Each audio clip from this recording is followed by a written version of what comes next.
خود کلامی، خود ہی بات. شیطان کے نفس نے پہلے اس میں غرور پیدا کیا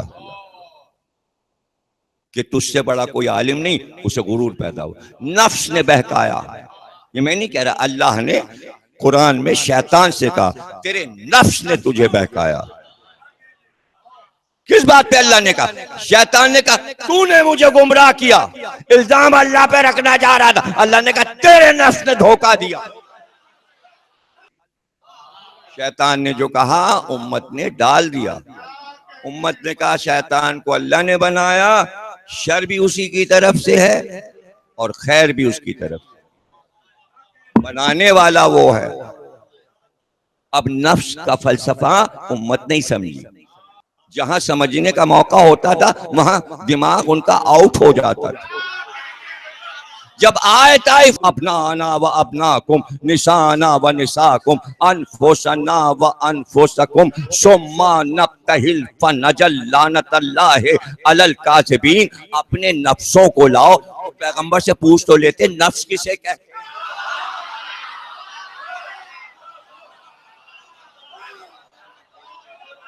ارے ذرا غور کیجئے، امت ایک طرف بات ہو رہی تھی، امت سے بات نہیں ہو رہی. بات دو ہی سے ہو رہی تھی، یا عیسائیوں سے یا رسول سے. دونوں سے اللہ نے کہا اے عیسائیوں تم اپنے نفسوں کو لاؤ، محمد تم اپنے نفسوں کو لاؤ. تو ذرا دیکھیے تو عیسائیوں کو چاہیے تھا محمد سے پوچھتے تمہارے اللہ نے آیت میں یہ جو کہا ہے کہ نفسوں کو لاؤ، ہم نہیں جانتے نفس کون ہے، ہم کس کو لائیں، نفسوں میں کون آئے گا. عیسائی بھی جانتے تھے نفسوں کون ہے، اس لیے نہیں پوچھا. اور امت کو دیکھیے پتا نہیں تھا، پوچھا بھی نہیں. بھائی علم کی منزلیں ہیں، سمجھ لیجئے علم کی منزلیں ہیں. عیسائی سمجھ گئے کہ نفس کے معنی ہے اپنا جیسا جو دوسرا ہو اس کو لاؤ. مطلب یہ کہ تم نے اپنا جیسا کوئی بنایا ہے، جو تم میں صفات ہیں ویسی صفات تمہارے بیٹے یا بھائی یا داماد میں ہیں. یعنی تم نے کوئی شاگرد تیار کیا جو بالکل تمہارا جیسا ہو، اسے کہتے ہیں نفس. عیسائیوں کو معلوم تھا کہ اپنا جیسا ایک اور لے کے آنا ہے، وہ ہوگا نفس. اور انہیں پتا تھا نبی کے پاس نفس ہے، انہیں معلوم تھا نبی نے علی کو اپنا جیسا بنایا. اب تو بھیا جب سب سے مشہور آیت آ گئی تب تو پوچھ لیتے کل نفس ذائقۃ الموت، ہر نفس موت کا مزہ چکھے گا. تو یہ تو پوچھتے جسم نہیں چکھے گا، روح نہیں چکھے گی، یہ نفس صاحب کون ہے جو چکھیں گے؟ اور یہ کاہے کے لیے چکھیں گے؟ یعنی روح کو کھانے کو نہ ملے، جسم کو کھانے کو نہ ملے اور سارا ہضم کر جائیں نفس صاحب. یہ تو پوچھے یہ نفس صاحب ہے کون جو کھاتے پیتے ہیں، باقاعدہ نیاز کی طرح چکھتے ہیں، ذائقوں کا پتہ ہے. اور یہ سب کو مرنا ہے اور پھر نہ پوچھا. فلاں صاحب مر گئے اور ان کی مٹی ہے اور ان کا جنازہ ہے اور یہ اور ان کی روح پرواز کر گئی. اللہ تو کہہ رہا ہے نفس نے چکھا، موت واقع ہو گئی. نہ جسم کی بات کر رہا ہے نہ روح کی. تو پتہ چلا امت کے سمجھ میں نفس آیا ہی نہیں. اگر آ جاتا تو علی کے علاوہ 3-4 نفس نبی اور بن جاتے.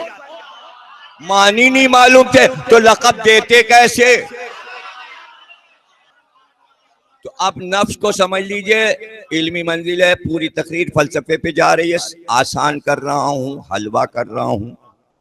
حلوہ بڑا نرم ہوتا ہے، یعنی بغیر دانت والا بھی لیا اور کھا گیا، چبانا نہیں ہے. دانتوں کو زحمت نہیں ہے بھائی، یوں حلوہ لیا، مزہ کا مزہ آیا اور بغیر منہ چلائے وہ رخصت بھی ہوئے دہن سے اور یہاں تک مزہ چھوڑتے چلے گئے. اسے کہتے ہیں حلوہ.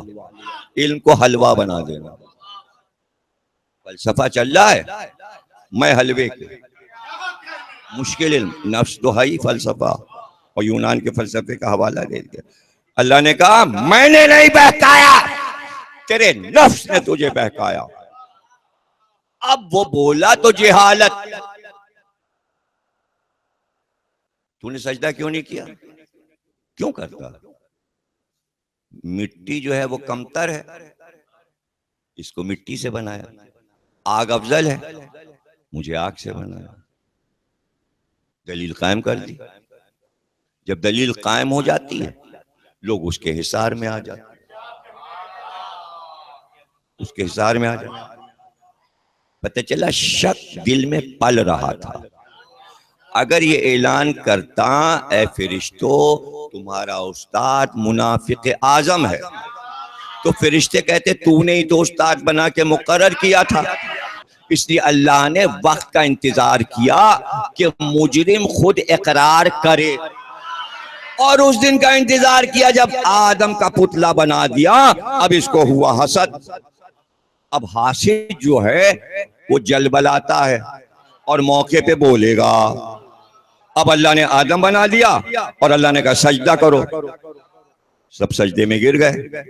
فرما بردار فرشتے تھے اللہ کے، یہ اکڑا رہا، جب یہ اکڑا رہا تو جھگڑا شروع ہو گیا۔ ملائے اعلیٰ میں اللہ کہتا ہے اے پیغمبر ملائے اعلیٰ میں کیا جھگڑا تھا؟ وہ جھگڑا یہ تھا کیوں نہیں جھکا، کیوں نہیں سجدہ کیا؟ اب فرشتے تو سجدے میں، ان کے سمجھ میں نہیں آئی یہ ہو کیا رہا ہے، پہلی بار تو جھگڑا دیکھا تھا، وہ بھی معبود کے سامنے جھگڑا، ان کے تصور میں بھی نہیں تھا کائنات کے مالک کے سامنے کوئی بد زبانی کرے گا، زبان لڑائے گا، ان کے تصور میں نہیں تھا۔ وہ تو معصوم فرشتے تھے، سب نے سر اٹھا اٹھا کے ہمت کر کے دیکھنا چاہ ہو کیا رہا ہے۔ اور اب جو منظر دیکھا، شیطان کو دیکھا، دانت بڑے بڑے، یہ ہے میرا استاد، کان لٹکے ہوئے، آنکھ دو غائب ایک بیچ میں، ارے یہ اس کو کیا، ارے جو منظر کری دیکھا جلدی سے اب گھبرا گئے، ادھر ادھر نہیں دیکھنا ہے نہ سر اٹھانا ہے، جلدی سے سجدے میں گئے۔ اللہ نے کہا تھا ایک سجدہ کرو، انہوں نے ایک سجدہ کیا، سجدے سے سر اٹھایا جھگڑا دیکھنے کے لیے۔ منزل تھی کہ شک میں پڑ جاتے، شک سے بچنے کے لیے جلدی سے پھر سجدے میں گئے۔ اب جو دوسرا سجدہ ہوا یہ اللہ نے نہیں کہا تھا، یہ سجدہ امان ہے شر اور شک سے بچنے کے لیے۔ دوسرا سجدہ، پہلا سجدہ اللہ کا، دوسرا سجدہ شک سے بچنے کے لیے۔ اس لیے اللہ نے کہا آج سے نماز میں ہر رکعت میں 2 سجدے ہوں گے، پہلا میرا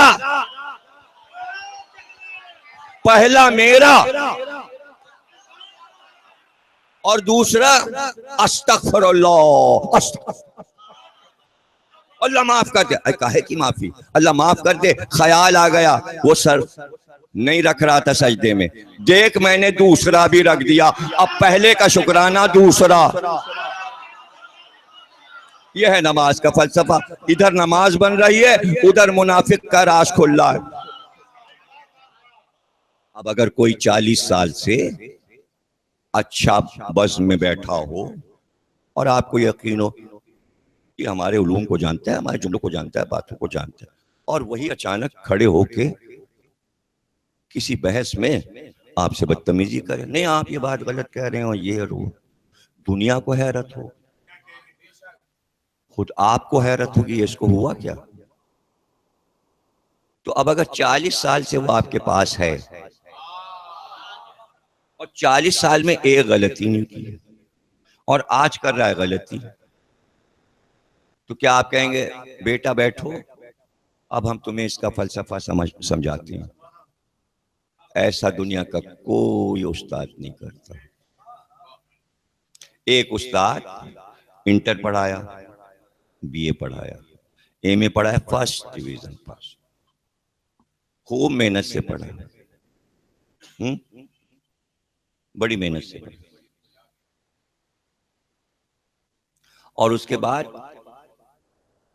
ان کا ہم تو بہت بڑے عالم ہو گئے، کسی نے چڑھایا کہا اب تو تم بہت بڑے عالم ہو گئے ہو، ماشاءاللہ جوان ہو، تمہارے استاد کے کئی بیٹیاں ہیں، ایک بیٹی کا رشتہ دے دو، عالم ہو گئے، انہی کے پڑھائے ہو شاگرد، شادی کر لیں گے۔ ان کا مانیں گے نہیں، ہم رشتہ دیں گے وہ مانیں گے نہیں. دو ایک تھے، ان کا ایسا کرو استخارہ کرا لو، پرچے پہ اپنا نام لکھو، لڑکی کا نام لکھو، لڑکی کے باپ کا نام لکھو، اپنے ابا کا نام، مولوی صاحب سے استخارہ کرا لو. انہوں نے استخارہ کرا لیا، استخارہ آ گیا. پرچہ لے کے گئے اور استاد کے پاس دو زانو بیٹھے. کہ سرکار یہ ایک پرچہ ہے میں لایا ہوں، استخارہ تو آ گیا لیکن میں چاہتا ہوں کہ عظمت بڑھانے کے لیے ایک استخارہ آپ بھی دیکھ دیجئے. یہ پرچہ رکھا ہے، اس پہ استخارہ دیکھ دیجئے. استاد نے استخارہ دیکھا، آ گیا. اب پرچہ تو الٹا رکھا تھا، استاد کا استخارہ آ گیا.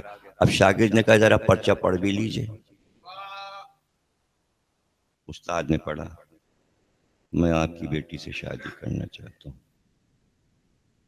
ان کے تھے ایک نوکر، محمد نام تھا لیکن وہ پکارے جاتے تھے ممدو. ان کی ایک ہی ڈیوٹی تھی، کوئی کام نہیں تھا. نوکر تھے 50 لیکن ان کی ڈیوٹی یہ تھی. مہمان آیا، یہاں بیٹھے عالم صاحب، سب بیٹھے محفل والے. اب جو لوگ یوں آئے تو انہوں نے اتارے گیٹ پہ جوتے اور چپل، تو اس کا رخ ہے جوتے چپل کا ادھر. اب جب ادھر سے جائیں گے تو پیر سے یوں یوں کر کے سیدھا کرنا پڑے گا. ان کا کام یہ تھا کہ جب سب بیٹھ گئے سارے جوتوں کا رخ ادھر کر دیا تاکہ جیسے جیسے لوگ اٹھتے جائیں انہیں سیدھے جوتے ملیں. ابھی میرے ساتھ اکثر میرے دوست احباب کر دیتے ہیں ایسا کہ چپل اٹھا کے رکھ دی، اب جب میرے سامنے رکھیں گے تو اس کا رخ کدھر ہوگا، ادھر یا ادھر. یہ ایک پرانی تہذیب تھی، اس کو کہتے تھے جوتے لگانا. محاورہ کئی جگہ استعمال ہوتا ہے. وہ ایسے موڑ کے انہوں نے رکھ دیے، سب کے جوتے لائن سے لگا دیے. جوتے لگانا. انہوں نے پرچی پڑھی اور شاگرد کی شکل دیکھی اور پھر منہ پھیر لیا اور آواز دی ممدو یہ فلانے صاحب کے جوتے لگاؤ. یار اتنی دیر سمجھایا اور وہیں کے وہیں رہے. محاورہ دو جگہ استعمال ہوتا ہے.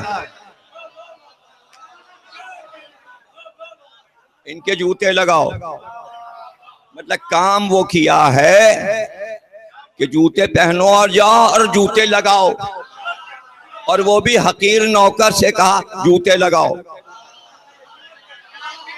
نہیں کچھ نہیں سمجھے. علم اس منزل پہ پہنچا کہ نفس نے بہکایا، راستہ وہ تلاش کیا جو جائز نہیں تھا. یعنی نفس ہمیشہ یہ بتاتا ہے غلط راستے پہ چلو، یہی صحیح ہے.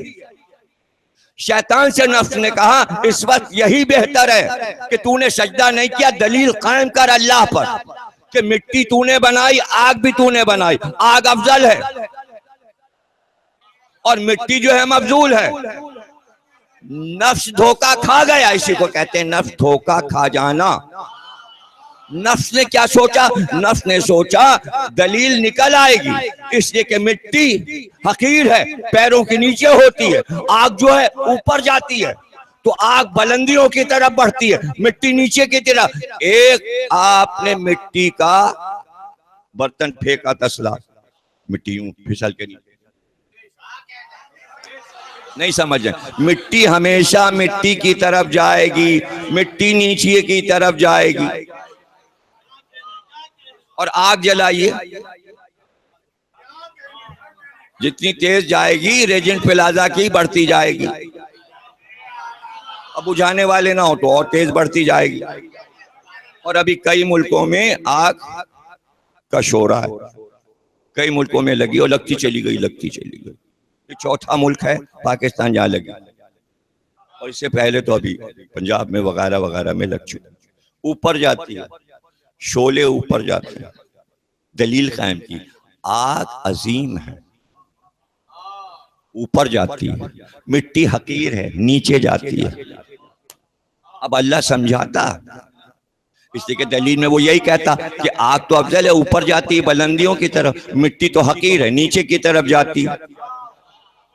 لیکن ماہیت نہیں جانتا تھا، عالم ہو کر جاہل رہا، اس لیے کہ منافق تھا، نفس نے دیا دھوکہ۔ اس لیے کہ مٹی آگ سے 50 فضیلتیں بلند رکھتی ہے،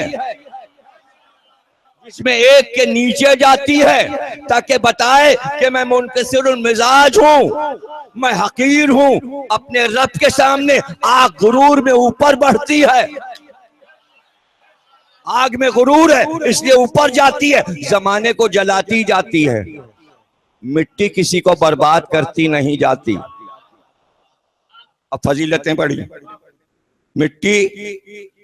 مٹی کیا ہے؟ امانت دار ہے۔ آگ کیا ہے؟ خائن ہے۔ خائن ہڑپ کر جانا، کھا جانا کسی کا مال، خیانت کرنا۔ اور امانت جو دیا، امانت ویسی واپس جائے۔ تو اللہ یہ سمجھاتا کہ تمہیں پتا ہے، ایک مٹھی گیہوں لو، ایک مٹھی جو لو، وہی مٹھی مٹی میں ڈالو، دانے تھے 100، درخت نکلے 2000، ایک دانے پہ 10 پودے بڑھ گئے، جتنا دانا لیا تھا 1 پاؤ گیہوں دیا 2 کیلو گیہوں۔ ایسی امانت دار کہ بڑھا کے دیتی ہے، اور آگ میں ایک مٹھی گیہوں پھینکا، پتہ ہی نہ چلا، آگ نے جلا کے راکھ کر دیا۔ خائن ہے، اناج میں خیانت کرتی ہے۔ مٹی انسان کو اپنے دامن میں چھپا لیتی ہے، آگ جلا کے خاک کر دیتی ہے۔ 50 فضیلتیں اوپر ہیں مٹی کی آگ سے۔ اب یہ سبق اللہ اب پڑھاتا نہیں، سمجھے؟ ایم اے کر لیا، بی اے کر لیا، فارغ ہو گئے، تہذیب مجلسی نہ سیکھی، جس عالم سے سیکھا تھا وہیں بدتمیزی کر بیٹھے، نفس نے تباہ کیا، نکالے گئے۔ اب یہ ہوتا ہے طریقہ کار کہ جب برسوں پڑھے شاگرد اور پھر وہیں ابو جہل رہے تو دوبارہ سبق شروع نہیں ہوتا، بلکہ استاد کہتا ہے نکل جا۔ جب شیطان نے بدتمیزی، اللہ نے کہا اخرج، نکل جا۔